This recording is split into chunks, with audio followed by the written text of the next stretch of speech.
Senyoritalarim, 8-kadr siz kutgan va o'zim kutgan o'sha katta yangilik. Men o'zimni muhabbat partiyamni qilishga qaror qildim. Albatta kelasiz-a? 15-iyun kuni Rudzar to'yxonasida to'kin dasturxon atrofida hammalaringizni kutaman. Dastur mehmoni kim deb o'ylaysiz? Esingdami seni qish kunlari?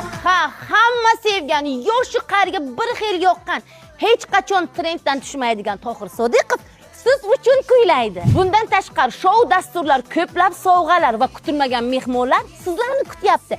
Eng qiziq joyini aytaman. Xohlasangiz juftingiz bilan kelishingiz mumkin. Muhabbat partiyasiga o'ziga ishongan, energiyaga to'lgan ayollar keladi. Bu degani siz kelib adashmaysiz. Demak, 15-iyun kuni hammalaringizni to'kin dasturxon atrofida shou dastur Muhabbat partiyasiga kutib qolaman. Biletlarni esa mana shu raqamlarga qo'ng'iroq qilib olishingiz mumkin. Faqatgina tezlashamiz, chunki joylar soni chegaralangan.